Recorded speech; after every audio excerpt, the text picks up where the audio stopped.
শ্বশুরবাড়ি দোতলা হওয়ার কারণে অনেক জায়গায় ফাঁকা আছে। আমার খুব ইচ্ছা আমার মেয়েদের জন্য একটা প্লে রুম বানানোর, যেটা আমার যখন মেয়েটা একা ছিল, বড় মেয়েটা, তখন আমি এক রুম প্লে রুম বানিয়েছিলাম, যেটা আমি পুরোটা ফাঁকা রেখেছিলাম। যদি আপনারা আমার আগের ভিডিওগুলো দেখেন তাহলে আপনারা জানবেন আমার প্লে রুমের সেই সিচুয়েশনটা কেমন ছিল।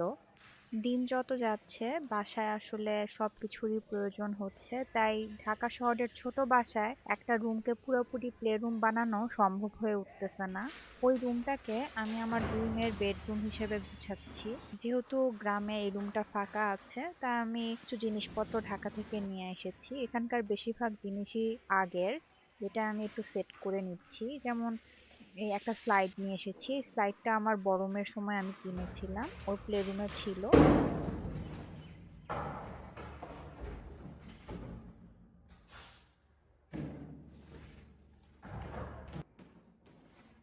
ওয়াকিং যে হর্স গুলা থাকে, ওই হর্সটাও নিয়ে এসেছি। ওইটাও আমি এক সাইডে দিয়ে দিব। আর হচ্ছে বাচ্চাদের যেহেতু রুম, ওর কাজিনরা সহ খেলবে, তাই আমি একটা স্টিকার অর্ডার করেছিলাম, কিছুটা ওয়ালপেপারের মতো। তো স্টিকারটা হচ্ছে ফ্লাওয়ার গার্ডেন প্লাস বাটারফ্লাই থিমের আর কি। তা ওইটা আমি সুন্দর করে যে সমস্ত দেয়ালে লাগালে ভালো লাগবে। আমার আরো এই রুমটা নিয়ে আরো কিছু প্ল্যান আছে। এখানে আমি একটা ব্ল্যাকবোর্ড দিব, যার কারণে কিছু জায়গা আমি ফাঁকা রেখে তারপরে আমি এই ওয়ালপেপার গুলা অথবা ওয়াল স্টিকার গুলা লাগাবো আর কি। তা লাগানো খুবই সোজা। আমি দেয়ালগুলো আগে একটু হালকা মুছে নিয়েছি, আর এভাবে খুলে জাস্ট আমি এভাবে লাগিয়ে নিচ্ছি আর কি। আর তেমন কোনো কিছুই করার লাগে না।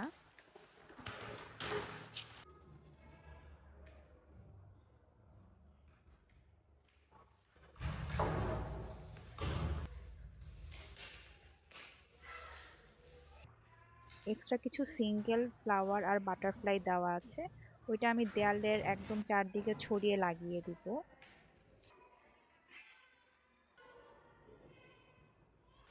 তা একইভাবে আমি এই সাইডের দেয়ালটাতেও লাগাবো। তা এই দেয়ালেই একটা ব্ল্যাকবোর্ড স্টিকার লাগানোর ইচ্ছা আছে, যাতে বাচ্চারা ইচ্ছা মতো আঁকাআঁকি করতে পারে। আর এই জন্য আমি এই দেয়ালের পুরাটা দিব না, অর্ধেকটা দিব আর অর্ধেকটা রেখে দিব। তা আমি ওটার মতো একইভাবে সিঙ্গেল যত বাটারফ্লাই ফ্লাওয়ার আছে সব লাগিয়ে নিব। আর এই সাইডের দেয়ালটা, ছোট্ট দেয়ালটাতেও আমি একইভাবে স্টিকারগুলা লাগিয়ে নিব।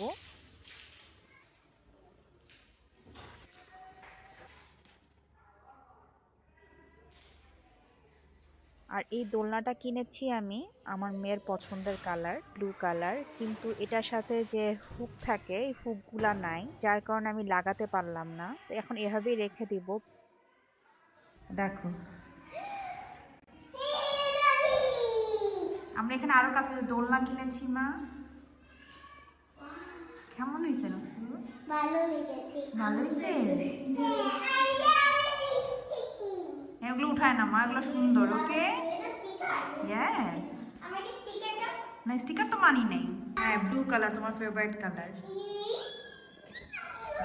দেখো তো নাকু, প্লে রুম দেখো তো তোমার।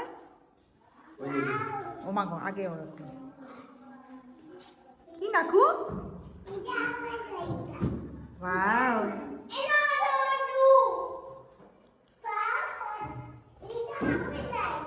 হ্যাঁ কি সুন্দর। ওই দেখো, এখানে দেখো। গেলো। হ্যাঁ, এটা দিবে, ঠিক করে দিবে। নাকু, স্লাইড করো, স্লাইড করো।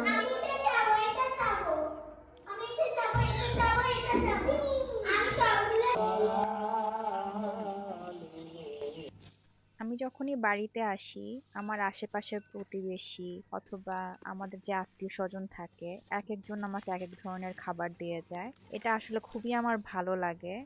যদিও আমি এতদিন কাউকে কোনো কিছু রান্না করে খাওয়াতে পারি নাই, কারণ আমি একদমই মাটির চুলায় রান্না বান্না করতে পারি না। মাঝে মধ্যে যদি ঢাকায় কেউ যেত তখন আমি আমার রান্না খেত।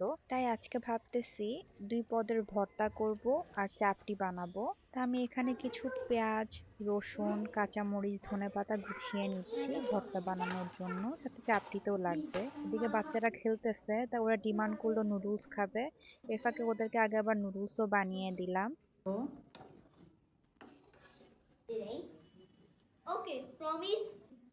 এই শুটকিটা হচ্ছে আমাদের গ্রাম্য শুটকি, আর বইসা শুটকি বলে মনে হয়। শুটকিগুলা খেতে খুবই মজা। তা আমি ধুয়ে ড্রাই রোস্ট করে নিব। এটা একদম ব্লেন্ডারে গুঁড়া করে নিব। গুঁড়া করার পরে হালকা করে তেলে নেওয়া পেঁয়াজ, রসুন, কাঁচামরিচ, ধনেপাতা দিয়ে আবার ব্লেন্ড করে নিলেই হয়ে যাবে ভর্তা। গতকালকে আমি কিছু বড় সিম পেড়েছিলাম, তা ওইটারও ভর্তা বানিয়ে নিব একইভাবে। আমি সামান্য একটু তেলে সবকিছু ব্লেন্ডারে ব্লেন্ড করে নিব। পোলাও চাল আর ডাল ভিজিয়ে রেখেছিলাম, ওইটা ব্লেন্ড করে নিয়ে চাপটি বানিয়ে নিব। তারপরে আসলে আমার আর ভিডিও করা পসিবল হয় নাই। আশা করি আমার আজকের ভিডিওটি আপনাদের ভালো লেগেছে। যারা শেষ পর্যন্ত দেখলেন তাদের অসংখ্য ধন্যবাদ। ইনশাল্লাহ সামনের বৃহস্পতিবার নিয়ে আসবো আপনাদের জন্য নতুন কোনো ভিডিও। সেই পর্যন্ত সবাই ভালো থাকবেন। আল্লাহ হাফেজ।